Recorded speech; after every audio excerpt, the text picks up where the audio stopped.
sometimes as we get older, our priorities change. Krimpstang is a race car. That's what it's built to do. That's what Krimpet would want to see the car do. Now, in my case though, the fire and desire to race just isn't there anymore, so it is time for a change. Sometimes, unfortunately, a really bad situation can create the perfect opportunity. This 1996 Mustang GT belongs to Leo, and we've known each other 20 years probably now. I'm sure you guys remember Leo. A couple months back, we had his beautiful 1996 Mustang GT in our studios for one of our customer spotlight videos. So unfortunately, I believe it was the day after that video went live, Leo had a little incident with his car. Leo, what happened? So I was at my final track cross of the year. I was getting after it. I was in contention for second place in the series. Obviously, I wrecked the car. If you're familiar with how race pads act, they work okay when they're cold, but once they get warm, they have a ton of bite. The track cross setup, we do a lap and we take a break, and we do a lap and we take a break. So on the break between my third and fourth lap, the tires had cooled back off, but the brakes held on to their temperature. I had never raced. It was about 39 degrees. I haven't raced on race brake pads, on race compound tires in that cold of a weather. I couldn't get the brakes to modulate enough to not lock the fronts up and went into a concrete wall. If you're familiar with Summit Point Shenandoah Circuit, there's virtually no runoff. So I was into the wall close enough to the track surface that the rollback didn't even have to come off of the pavement to get me. And unfortunately, as they say, accidents happen. You race long enough, something like this is bound to happen to you. The best part of this story though is the safety gear, man. It did its job. You're standing here telling us the story. You didn't get hurt, not badly anyway. I mean, tell us about what the safety equipment was in this car and what it did. I have the driver's seat out, but you can see it's the same as the Kirky on the other side. The harnesses, helmet. I feel like the cage saved my life. You don't know how close all these parts could have gotten together. I climbed out of the car. I knew my ankle hurt as soon as I hit the ground, but I got to make the phone call to my wife and tell her I was okay. She didn't have to get a phone call from one of my friends that I was 4 hours away from the house going to the hospital. And it kind of came crashing down on me when I got home, but I loaded the car up. My friends at the track helped me load the car up. I drove my truck home, and I can't stress enough, if you're a friend of mine or if you're out there racing, safety equipment isn't sexy, it's expensive, and nobody wants to spend that money, but it is critically important to have the right gear for as fast as your car goes.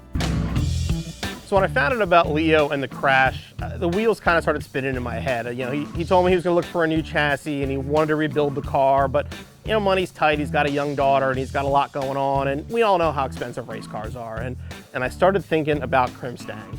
I hadn't raced the car in like 2 years. Like I said, the fire wasn't there anymore. And I started thinking, you know what? What about giving him Krimpstang? Give him the body. He can put his race car back together. I know he's going to take it out. I know he's going to race it. I know that's what Krimpet would have wanted. So I started talking to some family, some friends that helped me build the car and race the car and everything. I said, am I nuts for thinking about this? And they all kind of agreed, you know what? The car should be raced. That's what Krimpet wanted, and Leo's going to be the perfect person to do it.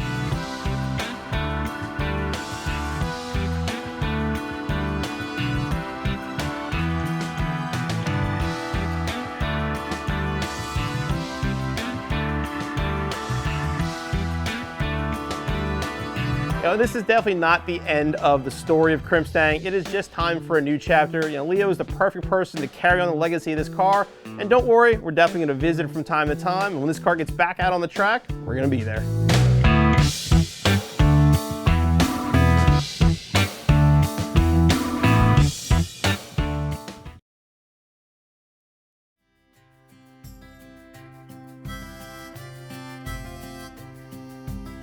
Ever since I crashed the black car, I've had more racers reach out to me offering help, spare parts, kind words that I ever imagined I would have been exposed to.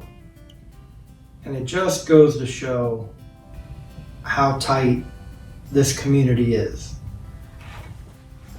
I've been struggling with the words to express the thanks that I have for all of those people. And then this happens. I can't express thanks enough in words. All I can do is my best to live up to the heritage that the Krimpstang has before it, and to live up to the karma that has been passed on to me in the future.